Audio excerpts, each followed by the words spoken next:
Hello friend, welcome to my channel study UP 1001 channel पर आपका हार्दिक स्वागत एवं अभिनंदन करते हैं। तो दोस्तों, आज के इस वीडियो में हम आपको बताएंगे कक्षा 10 सामाजिक विज्ञान के कुछ मोस्ट इम्पॉर्टेंट क्वेश्चन हम आपको बताएंगे जो आपके बोर्ड एग्ज़ाम में आने वाले बहुत ही महत्वपूर्ण क्वेश्चन है। तो चैप्टर का नाम क्या है हमारा? भारतीय अर्थव्यवस्था के क्षेत्र। भारतीय अर्थव्यवस्था के क्षेत्र। दोस्तों, हमारा नाम है अर्पित वर्मा और आप देख रहे हैं स्टडी यूपी 1001 चैनल। अगर आप वीडियो देख रहे हैं तो वीडियो को लाइक करना ना भूलिएगा और चैनल को सब्सक्राइब करके बेल आइकन को ऑल पर क्लिक कर दीजिएगा। तो चलिए हम अपने क्वेश्चन को स्टार्ट करते हैं। दोस्तों, हमने पहले आपको बताया था, ये वाला क्वेश्चन आपको बताया था सबसे पहले जब हम आपको पढ़ा रहे थे। इसके बारे में हमने आपको बताया था प्राथमिक क्षेत्रक, द्वितीयक क्षेत्रक और तृतीयक क्षेत्रक के बारे में हमने आपको बताया था। तो इन तीनों क्षेत्रक के बारे में अगर हमने आपको बताया तो हमने बताया था प्राथमिक क्षेत्रक के बारे में हम कुछ आपको समझाएंगे, द्वितीयक क्षेत्रक के बारे में आपको कुछ समझाएंगे और तृतीयक क्षेत्रक के बारे में समझाएंगे। प्राथमिक क्षेत्रक क्या होता है और इसमें क्या क्या आते हैं, द्वितीयक क्षेत्रक क्या होता है और द्वितीयक क्षेत्रक में क्या क्या चीज़ आती हैं, और तृतीयक क्षेत्रक क्या होता है, तृतीयक क्षेत्रक में क्या क्या चीज़ आते हैं।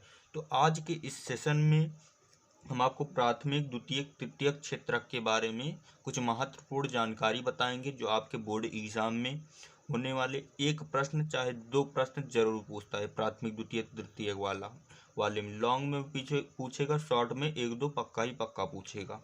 तो चलिए हम वीडियो को स्टार्ट करें। दोस्तों, अगर आपने वीडियो को लाइक नहीं किया अभी तक, वीडियो को लाइक कर लीजिए, चैनल को सब्सक्राइब करके बेल आइकन को ऑल कर दीजिए और अपने दोस्तों के साथ वीडियो को शेयर करना ना भूलिएगा। चलिए वीडियो स्टार्ट करते हैं। तो यहाँ पर पहला प्रश्न हमारा दिया गया है दोस्तों, आर्थिक क्रियाओं से। पहला प्रश्न है, आर्थिक क्रियाओं से क्या अभिप्राय है? प्रमुख आर्थिक क्रियाओं का वर्णन कीजिए। इस क्वेश्चन को हमें हल करना है। तो क्वेश्चन से सबसे पहले ध्यान से पढ़ेंगे। यहाँ पर क्या कह रहा है क्वेश्चन? कह रहा आर्थिक क्रियाओं से क्या अभिप्राय है? प्रमुख आर्थिक क्रियाओं का वर्णन कीजिए। तो यहाँ पर उत्तर क्या दिया गया? वे सभी क्रियाएं जिनसे मनुष्य को धन प्राप्त होता है। मतलब आर्थिक क्रियाओं का मतलब है जिनसे मनुष्य को धन प्राप्त होता है। मनुष्य को धन प्राप्त होता है वह आर्थिक क्रिया कहलाती है। जैसे कि खेती करने से मनुष्य को धन प्राप्त होगा, और नौकरी करने से मनुष्य को धन प्राप्त होगा। ऐसे ऐसे कई चीज़ हैं जो मनुष्य को धन प्राप्त करने के लिए किया जाता है। तो यहाँ पर अब क्या दिया गया है, यहाँ पर ध्यान से पढ़ेंगे इसको जैसे लिखा गया था, खेती करना और नौकरी करना आदि। तो यहाँ पर अब क्या कहा गया है?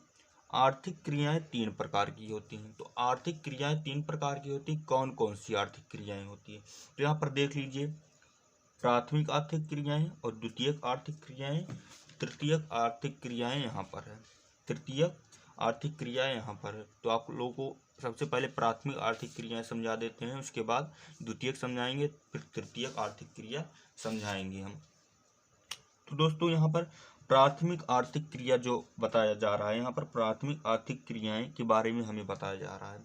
तो जैसे हमने आपको बताया था यहाँ पर प्राथमिक क्षेत्रक, तो यहीं पर हम आपको बताएंगे प्राथमिक क्षेत्रक क्या होता है। तो प्राथमिक क्षेत्रक यहाँ पर है, यहाँ इसको लिखा जा प्राथमिक क्षेत्रक को लिखा जा सकता है, प्राथमिक क्षेत्रक को लिखा जा सकता है आर्थिक क्रियाएं।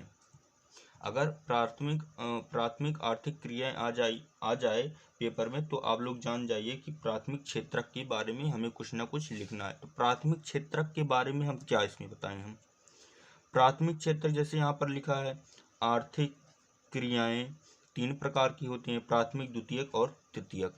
तो यहाँ पर प्राथमिक क्षेत्रक सबसे पहले दिया गया। तो प्राथमिक क्षेत्रक में आते क्या क्या हैं इसको जान लीजिए। प्राकृतिक के सहयोग से जो आर्थिक क्रियाएं की जाती हैं उन्हें प्राथमिक आर्थिक क्रियाएं कहते हैं, जैसे खनन कार्य, कृषि कार्य तथा मत्स्य पालन आदि। तो मतलब कि क्या कह रहा है? जैसे कि आंसर समझने की, प्रकृति मतलब जान लीजिए भगवान, प्रकृति मतलब भगवान जान लीजिए। भगवान के सहयोग से जो आर्थिक क्रियाएं की जाती हैं उसे हम प्राथमिक आर्थिक क्रियाएं कहते हैं। जैसे कि खनन कार्य, भगवान की सहायता से हमें मिल रहा है खनन कार्य, और कृषि कार्य भगवान की सहायता से हम करें। प्रकृति, जो प्रकृति अपने आप करवा रही है उसको, अगर वो काम नहीं करे तो हम जीवित नहीं रह सकते हैं। तो प्राथमिक क्षेत्र में ये चीज आ जाता है, खनन कार्य, कृषि कार्य तथा मत्स्य पालन। तो इसको आप जान लिए, प्राथमिक आर्थिक क्रिया क्या होता है, इसको आप जान लिए। तो इसी तरह हम द्वितीय आर्थिक क्रिया को समझा देते हैं। द्वितीय आर्थिक क्रिया क्या क्या होता है। तो यहाँ पर द्वितीय आर्थिक क्रियाएं मतलब कि द्वितीय क्षेत्र क्या होता है। तो यहाँ पर दिया है, वे क्रियाएं जो प्राकृतिक उत्पादों की सहायता से विभिन्न वस्तुओं का निर्माण करती हैं, उन्हें द्वितीय क्रियाएं कहते हैं। अब यहाँ पर ध्यान से देखने की कोशिश कीजिए। अब जैसे यहाँ पर दिया गया था, प्रकृति के सहयोग से जो आर्थिक क्रिया उपयोग किया जाता है उसे हम प्राथमिक क्षेत्र कहते हैं। अब यहाँ पर क्या दिया गया है, उसी में जोड़ दिया गया है, वे क्रियाएं जो प्राकृतिक उत्पादों की सहायता से विभिन्न वस्तुओं का निर्माण करती हैं। अब जैसे यहाँ पर अब इसके साथ जैसे खनन कार्य, कृषि कार्य आदि मत्स्य कार्य की सहायता से जो क्रियाएं उत्पन्न करती हैं, जो वस्तुएं उत्पन्न करती हैं, उन्हें द्वितीय क्रियाएं कहते हैं। यहाँ पर जीने के लिए यहाँ पर बताया गया था। तो यहाँ पर क्या कह रहा है, अब जो उसकी ही सहायता से जो जो वस्तुएं निर्माण करती हैं उसको हम द्वितीयक आर्थिक क्रियाएं कहते हैं। तो यहाँ पर है, वे क्रियाएं जो प्राकृतिक उत्पादों की सहायता से विभिन्न वस्तुओं का निर्माण करती हैं, उन्हें द्वितीयक क्रियाएं कहते हैं। जैसे कपास के कपड़े बनाना, लकड़ी से कागज बनाना। जैसे कपास है, यहाँ पर कपास को अकेले हम मान लेते हैं। कपास सबसे पहले अकेला रहता है ना, फिर उसको हम जैसे कि खाना, यहाँ पर खाना जैसे बना लिया जाता है, खाना बनाने के बाद उसको खाया जाता है। तो यहाँ पर है जैसे कपास एक सबसे पहले प्राथमिक क्रिया में था। कपास प्राथमिक क्रिया में सबसे पहले था, पहले उसको उत्पादित किया गया था। प्राथमिक क्रिया जब उसको द्वितीय क्रिया में लाया गया तो उसका दो रूप में बदल गया, दूसरे रूप में उसको बदल दिया गया।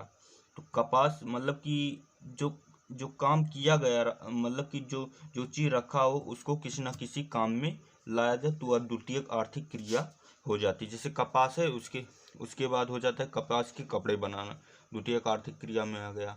अब लकड़ी को यहाँ पर अकेले मान लेते हैं, लकड़ी अकेले रखिए, उससे हम कुछ न कुछ अगर बना लेते हैं तो द्वितीय आर्थिक क्रिया हो जाती है। जैसे यहाँ पर लिख दिया गया, लकड़ी से कागज बनाना आदि।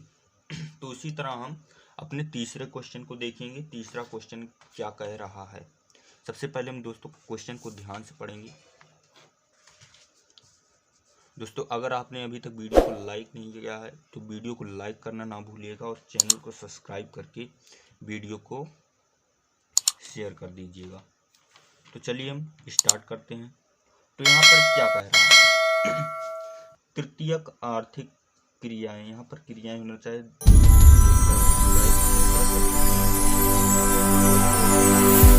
प्रकार के होते हैं, हमने आपको पहले बताया ही था।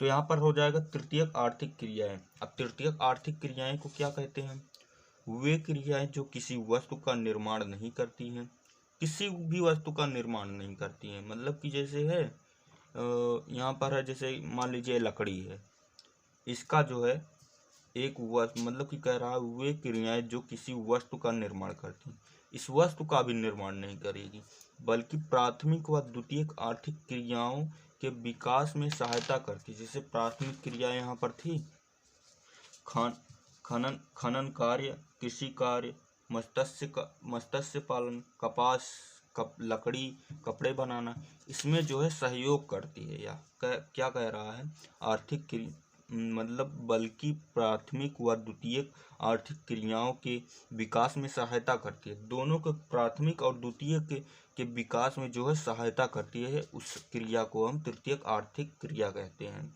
उन्हें हम तृतीयक आर्थिक क्रिया कहलाती हैं। जैसे यहाँ पर जैसे में क्या लिखा गया, इसको देख लेते हैं।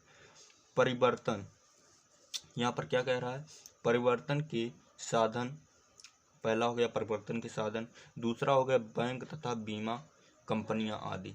इसमें क्या है, तृतीय क्षेत्र में आते हैं परिवर्तन के साधन, बैंक तथा बीमा कंपनियां, दोनों में जो सहयोग करती हैं उसी को हम कहते हैं तृतीय क्षेत्र। आप लोग कुछ भी बना करके लिख दीजिएगा। बढ़िया नंबर मिल जाएगा आप लोगों को पेपर में। तो हम देखिए आप लोगों से 2 प्रश्न पूछे, चौथा और पांचवा 2 प्रश्न पूछे हमने, आप लोगों को इतना समझा दिया, आप कुछ न कुछ तो आंसर दे ही सकते हैं इसके में। तो बताइए, चलिए यहाँ पर बताइए क्या हो जाएगा। सेवा क्षेत्र निम्नलिखित में से किस क्षेत्र में सम्मानित किया जाता है? नंबर का, नंबर खा, नंबर गा, नंबर घा। प्राथमिक क्षेत्रक, द्वितीयक क्षेत्रक, तृतीयक क्षेत्रक, इनमें से कोई नहीं। सेवा क्षेत्र जो है यहाँ पर देखिए दोस्तों, सेवा क्षेत्र जो है निम्नलिखित में से किस क्षेत्रक में सम्मानित किया जाता है? जल्दी जल्दी कमेंट सेक्शन में आंसर बताइए आप लोग। यह क्वेश्चन आपके लिए है। 5 सेकंड का टाइम मिल रहा है दोस्तों, 5 सेकंड का टाइम मिल रहा है, बताइए जल्दी जल्दी। दोस्तों आपका टाइम पूरा हो गया, उम्मीद करते हैं दोस्तों आपने बताया होगा इस क्वेश्चन का आंसर। सेवा क्षेत्र जो है वह तृतीय क्षेत्रक में आता है। सेवा क्षेत्र जो है वह तृतीय क्षेत्रक में आता है। किसी भी चीज का सेवा करना, सेवा करने का मतलब हमने आपको बताया था, यहाँ पर देख लीजिए, बल्कि प्राथमिक व तृतीय क्षेत्र में लिखा है, बल्कि प्राथमिक व द्वितीय आर्थिक क्रियाओं के विकास में सहायता करती है। प्राथमिक द्वितीय किसी भी चीज को मान लिया, अगर सेवा क्षेत्र आ गया, कोई भी चीज हो, कोई भी, तो उसे जान लो सेवा क्षेत्र अगर आ गया तो तृतीय क्षेत्रक में कार्य कर रही है। तो उसी तरह तो हमारा हो जाएगा तृतीय क्षेत्रक यहाँ पर। तो इसी तरह हमारा पांचवा है क्वेश्चन, निम्न में से किसको कृषि क्षेत्रक कहा जाता है? अभी आपको मैंने पहले ही क्वेश्चन में बताया था निम्न में से किसको कृषि क्षेत्रक कहा जाता है। तो यहाँ पर ऑप्शन दे रहे हैं, का वाले में प्राथमिक क्षेत्रक, खा वाले में द्वितीय क्षेत्रक, गा वाले में तृतीय क्षेत्रक, घा वाले में चतुर्थ क्षेत्रक। कौन सा ऑप्शन इसमें से सही हो जाएगा? कौन सा ऑप्शन? चलिए आप लोगों को टाइम देते हैं 5 सेकंड का। चलिए टाइम स्टार्ट, बताइए जल्दी जल्दी, टाइम खत्म होता हुआ आपका। तो इसमें का कौन सा ऑप्शन सही हो जाएगा? निम्न में से किसको कृषि क्षेत्रक कहते हैं? कृषि क्षेत्रक किसको कहते हैं? अब देख लीजिए यहाँ पर देख लीजिए आप दोस्तों, प्राथमिक क्षेत्रक यहाँ पर जो है प्राथमिक क्षेत्रक के बारे में कृषि क्षेत्रक आता है। प्रकृति के सहयोग से जो आर्थिक क्रियाएं की जाती है उन्हें प्राथमिक क्षेत्रक आर्थिक क्रियाएं कहते हैं, जैसे खनन कार्य, कृषि कार्य तथा मत्स्य पालन आदि, यह कृषि में आता है। तो कृषि वाले में प्राथमिक क्षेत्रक है, तो यहाँ पर प्राथमिक क्षेत्रक का निशान हम लगाएंगे। बाकी सभी ऑप्शन जो है इसमें का गलत हो जाएंगे। दोस्तों उम्मीद करते हैं आप लोग समझ गए होंगे। तो अगर नहीं समझे होंगे तो वीडियो को यहाँ पर जो आपको दिखा रहे हैं इसको आप कर लीजिए स्क्रीनशॉट, घर बैठकर इसको आप आसानी से याद कर लीजिएगा। इतना स्क्रीनशॉट करने के बाद इतना भी स्क्रीनशॉट कर लीजिए, उसके बाद ये वाला भी स्क्रीनशॉट कर लीजिए। आप लोग कॉपी में लिखकर इसको याद कर सकते हैं। दोस्तों अगर आपने अभी तक चैनल को लाइक नहीं किया तो चैनल को लाइक करके बेल आइकन को सब्सक्राइब करके बेल आइकन को ऑल पर क्लिक कर दीजिएगा। तब तक के लिए चलते हैं, फिर मिलेंगे अगले वीडियो में। जय हिंद, जय भारत।